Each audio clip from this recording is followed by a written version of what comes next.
అందరికీ శుభోదయం. శుభోదయం. సుహాస్, ఈరోజు మనం ఇంత స్వేచ్ఛగా ఉండడానికి కారణం ఎవరో తెలుసా నీకు? ఎందుకు తెలియదు, నాకు తెలుసు. అయితే ఎవరో చెప్పు. ఈశ్వరాలు బానిస సంఖ్యల నుండి మనల్ని కాపాడి తమ ప్రాణాలను సైతం అర్పించి మనకు స్వాతంత్ర్యం తెచ్చిన ఎంతోమంది ఉన్నారు. ఇలాంటి వారి ఎంతోమంది సమర యోధులు ఉన్నారు. వీరి వల్లనే మనం ఈరోజు ఇంత స్వేచ్ఛగా ఉంటున్నాం. సుహాస్, నీకు తెలిసిన కొంతమంది స్వాతంత్ర్య సమరయోధుల పేర్లు చెప్పు. భగత్ సింగ్, అల్లూరి సీతారామరాజు, గాంధీజీ, ఝాన్సీ లక్ష్మీబాయి, ఇలాంటి వారి ఎంతోమంది ఉన్నారు. సుహాస్, వీరందరి గురించి మనం ఎప్పుడూ వింటూనే ఉంటాం. కానీ వీరికన్నా ముందు బ్రిటిష్ వారితో పోరాడి వాళ్ళ ప్రాణాలను సైతం అర్పించిన గుర్తింపులైనటువంటి వీరులు, సూర్యులు చాలామంది ఉన్నారు. ఇప్పుడు వారిలో కొంతమందిని మీకు పరిచయం చేయబోతున్నాను, చూడండి.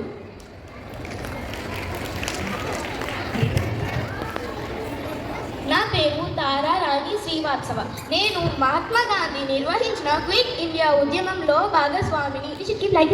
బ్రిటిష్ రాజుకు వ్యతిరేకంగా నిరసన కార్యక్రమాల్లో పాల్గొనడానికి చుట్టుపక్కల గ్రామాల మహిళలను చైతన్యపరిచాను. భారతదేశానికి స్వాతంత్రం వచ్చే వరకు నా పోరాటాన్ని కొనసాగించాను.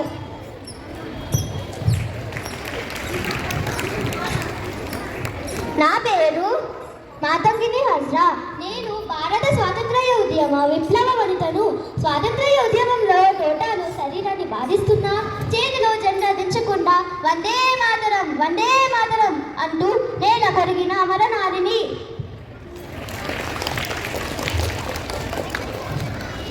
నేను సుహాసిని గంగూలీ. భారత స్వాతంత్ర ఉద్యమంలో పాల్గొన్న భారతీయ మహిళా స్వాతంత్ర సమర యోధురాన్ని.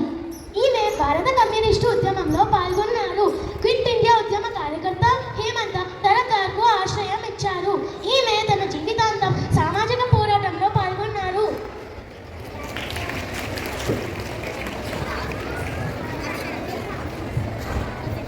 నా పేరు లక్ష్మీ సెహగల్. నేను ప్రముఖ సంఘ సేవకురాలిని. భారత రాష్ట్రపతి పదవికి పోటీ చేసిన తొలి మహిళను.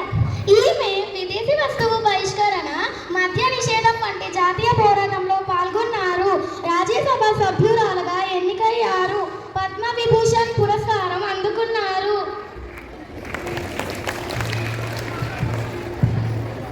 నా పేరు కిత్తూరు రాణి చెన్నమ్మ. ఈమె బ్రిటిష్ ఈస్ట్ ఇండియా కంపెనీ పాలనా కాలంలో కన్నడ దేశానికి చెందిన కిత్తూరు అనే చిన్న రాజ్యానికి రాణినే.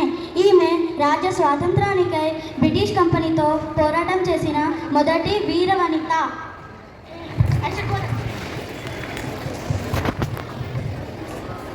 నేను కనకలతా బార్వా. నేను ఏఐఎస్ఎఫ్ నాయకురాలి. 1942లో క్విట్ ఇండియా ఉద్యమ సమరంలో జరిగిన ఊరేగింపులో భారత జాతీయ పతాకాన్ని పట్టుకున్నందుకు నన్ను బ్రిటిష్ పోలీసులు కాల్చి చంపారు. నేను చనిపోయే వరకు నా పోరాటాన్ని కొనసాగించాను.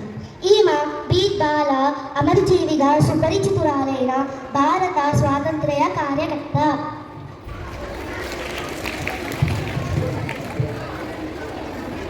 నేను సుచేత్ర కృపరాణి. నేను క్విట్ ఇండియా ఉద్యమంలో పాల్గొని మహాత్మా గాంధీ గారితో సన్నిహితంగా పనిచేశాను. ఈమె భారతదేశపు ఉత్తరప్రదేశ్ రాష్ట్రానికి మొదటి మహిళా ముఖ్యమంత్రి.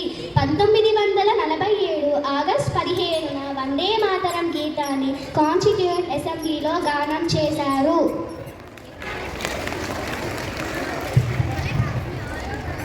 నేను కమలాదేవి చటోపాధ్యాయ.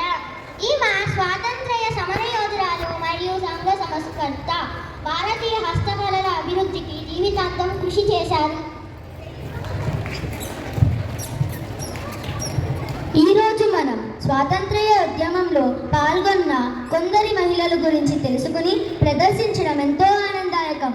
వీరందరినీ ఒక్కసారి స్మరించుకుని పాదాభివందనం చేయడం భారత పౌరునిగా మనందరి కర్తవ్యం. జై హింద్, జై భారత మాత.